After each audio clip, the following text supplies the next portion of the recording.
We're going fishing. Whoa, fish on! Yep. Yay! Come along with me and we're gonna go take a look at a couple boats and do some work and get things fixed. And then we are taking 3 days and we got a wet slip for the boat. We're gonna put the boat in the water and we're gonna go out fishing. Let's see if I can get this thing connected. It's still connected to Mel's phone. Say is it connected, so I think you need to accept it. Anyways, we're over here and working on this boat. It's got a relatively new install, but they've had 5 other technicians working on this in various locations. So we're gonna hook the batteries up, fire this thing up, and we're gonna fire up the computer and see what we have for codes. Sound about right, Mel? Yeah. All right. Mel's getting connected because I might leave him here to work on this. See if we can get paired up if Mel's phone doesn't mess up. It says connected. Sweet. We're on to central systems. Mel's hooking up the batteries. That battery runs off this battery, and this is fully charged. Yeah, it already told me. Low voltage. Cannot start trim too high. Okay. Is that trim going down? Should be enough voltage. EVC is blinking fast, so that's good. But why can't we connect? Display is lit. Bilge knobs, horns. Strobe, spare. There we go. I guess I was in the wrong position. No, I don't know. Here, let's just see. Crank override, push 5 seconds to start. All right, so it turns over. So we got battery, but we cannot connect. Why can't we connect? What are we missing here? Let me double check. Senders, aux, diagnostics. Yeah, well, that's the right one. This is normally green. No, it's okay. That should be. It shouldn't matter. Still updating. We're at 65%. This stuff can take a while for someone. So this is just the HCU. So it's going to have the PCU after this, which is the power control unit. HCU stands for helm control unit, which is that. So we're updating the software. That's the first thing that they should have done when they put this engine in, but they didn't have anybody come and hook the computer up and the Vodia and the software, and this is the magic box you got to have.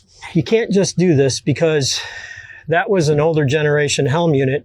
Now you can make that into a newer helm unit to speak to the newer engine, but you have to have the computer, the software, and this to do that, but they didn't do that. So that may have been some of the problems they were having, but also we found out by talking with a rep who is very knowledgeable on all things Volvo, that there is a policy call on these for this exact problem, which ultimately boils down to the engine is losing boost. And what it is the valve cover, which is under here, is also the intake cover for the engine. And that has been known to delaminate. It's a composite material. It delaminates inside. And then what happens is it passes all the boost pressure from the turbo. Instead of going to the intake valves, it goes into the crankcase. And then it gets all blown out the breather. In order to find that information, Mel's going to take this off, and we're going to see if we can see the side of the valve cover to verify the date timestamp on manufacture. If it falls into a certain area, then we know it's bad. And then we may have to take off this whole upper plate.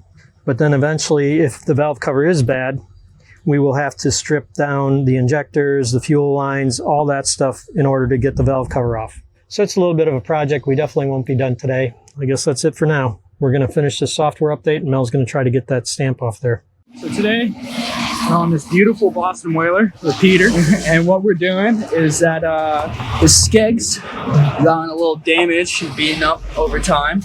So we got in these nice, pretty skeg guards that we're going to be putting on today. The only crappy thing about it is that we do have to drill in the skeg itself to mount these properly, but measure twice, cut once. Alright, so what we're doing now is that we are just test fitting the skeg guards, and then we'll Sharpie up top here and in the holes here and take these back out. Then we'll come back another time after, some other people have laid their eyes on it and made sure it was all good, and then we'll come back in and screw everything together. What's on your list? Anything good? I got that adapter. I need to plug in the small boat and charge the batteries, then get on the big boat and check to see if the Seakeeper pump is running because they're going into overheat mode.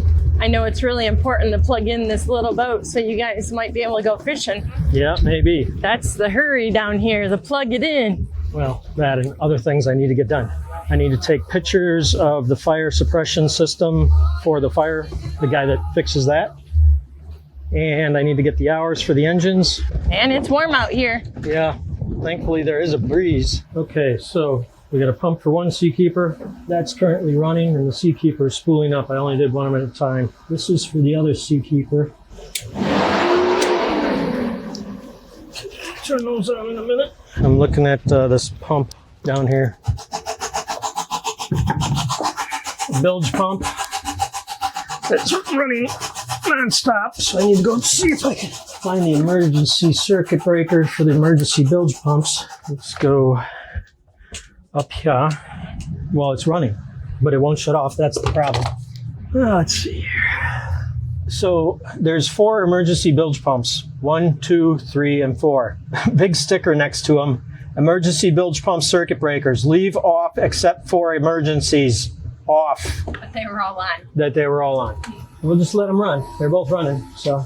And check some ignition. Is there a problem with the engines? No, not that I know of. Funnels back on. I got the pictures of the Fireboy system for the tech. Sent those. Let's go see what's happening with the Seakeepers. There's at least one running still, because the roll of the boat has mellowed out a lot.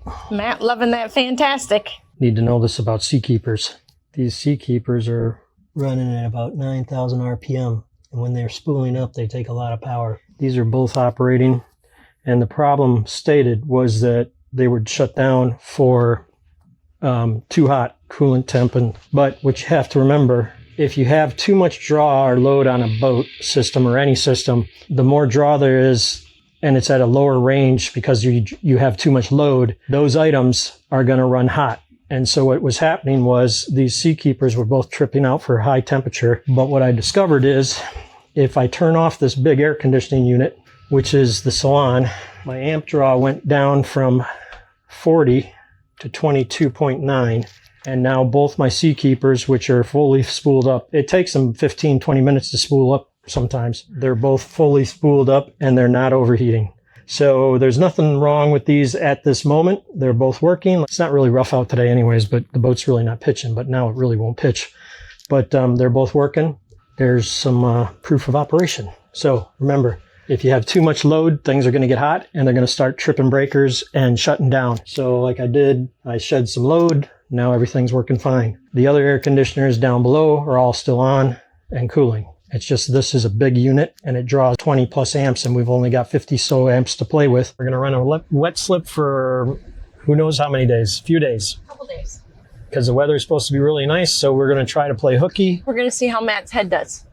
Yes, so you can park your boat trailer and boat right next to the boat launch. And how much was it? I don't know. It's $10 a day or something. Oh, yeah, $10 a day. Sure, yeah. So I've actually thought about seeing if I could rent one of those spots for the whole year, because it would be super easy because the boat would be right next to the boat launch. Wouldn't have to go to the office, get the boat, take it to base, do that. We could just go to the base, throw all the fishing rods in the back of the pickup truck, go put the boat in the water, and then we're done. Got our slip, and it starts tomorrow morning, so we will go into work tomorrow morning, get the crew rolling, and then we're going to bring the boat over here, put it in the water. We got a parking spot for the boat, the trailer, and the truck. We're going fishing. Cruising, yeah. We don't know what we're getting into. We might just go for a boat ride, but we'll see.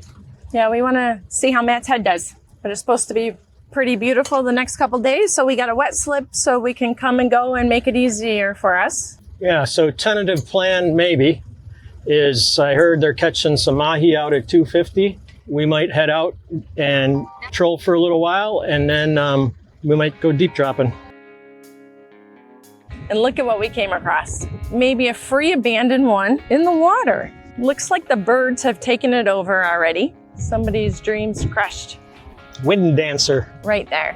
He's still floating, barely.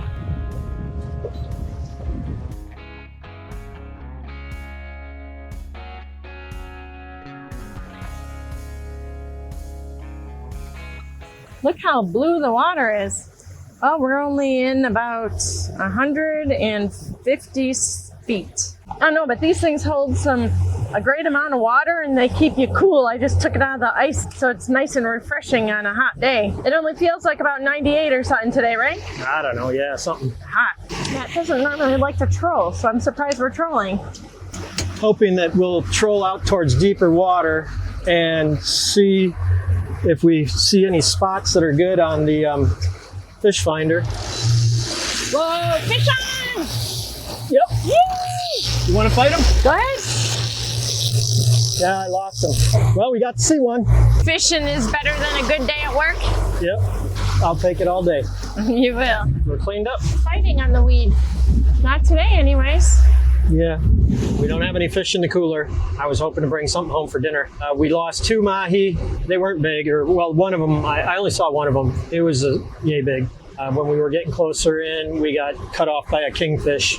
Kingfish have really sharp teeth, and he zipped right through the line. Happens sometimes. So we'll see how the weather is tomorrow. We're probably going to go back out. Team us, 0. The fish, well, they won. So we're going to go home. I'm going to rinse the rods off. I don't see it anymore. I don't know where it is. It's around here somewhere. I think you're too far away, maybe. Matt's trying to find a treasure with a rope on the end of it. We've got hooked up to it a couple times. It looks like it's been floating a while. Oh yeah, been floating a long time. Does anybody want a free paddleboard? Free It's paddleboard. free abandoned paddleboard.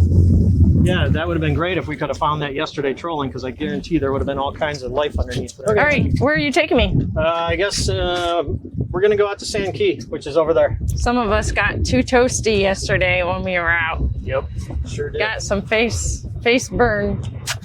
And we were covered yesterday, but man, the sun is intense. I did that in Key West like in 1991 or 2. Nice day for a parasail ride though. Yeah. Oh, there they go. Going up. So the good folks at Abyss sent us some batteries to try out for our deep drop reels. Now we're not really deep dropping. We're just going to drop this down right next to the boat here. Okay. Take this right there like that. And I heard something beep. Let me check the drag first.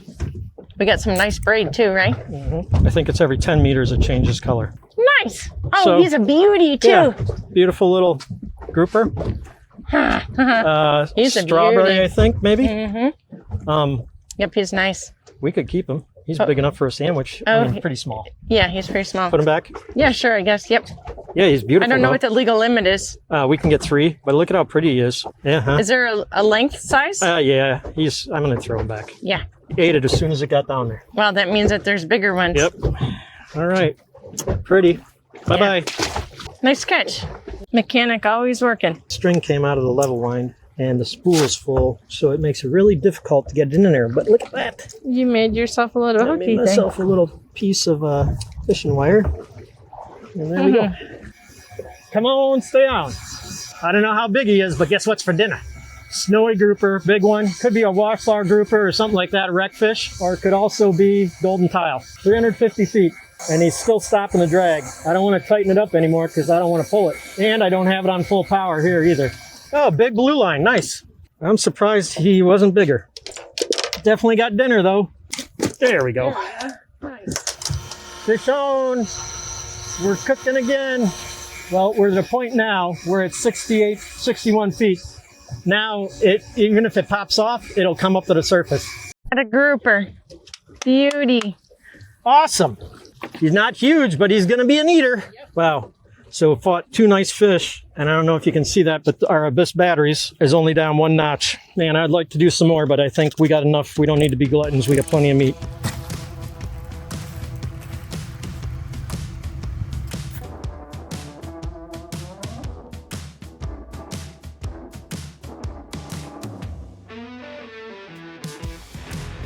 Al and I started out bright and early this morning. There's not another boat out here that we see. I don't see anybody else. We left the harbor. It was just getting a little light. We're heading offshore to go do some deep dropping, and we will see how we do. I don't see any movement, but we had fish number 2 hooked up, 550 feet of water, and I think our fish might be gone. Beautiful morning. It's getting warm out, but let's hope we get this fish up and get him in the ice box. Blue tilefish. Wow. Good day. We couldn't even control this thing on the boat. This is a exceptional Blueline tile. He's a little beat up from the cooler, but probably like 12, 13 pounds. Nice. Personal best, 13 and a half pounds. Blueline tile. filleted the fish out, and there's a lot of fish on the collar. Like, I guess down here is what you would call it, but it's on a fish. So you can take that out, and there's all kinds of meat on there, and you lay it out. So we got these seasoned up with Luke's seafood seasoning. Luke who? Luke McFadden, Whoa, YouTuber. wait, are you crazy? You ain't no crabber. No crabber. So yeah, you can still see the fins. Some people cut the fins off. I left them on. So we're just gonna grill these up as an appetizer. And I got a couple cheeks on here too. Exactly what they sound like. You take the fish, you can cut the cheeks out of the fish. So you get these nice little nuggets right here. Until they're done, and I do have some steaks I'm also putting on the grill. Let me give you a little bit of background history on me. Some of you may know this, some of you may not. I have a degree from college, but that degree, believe it or not, is in culinary arts and restaurant management. Passion for cooking good food, especially for friends and family. I love doing it.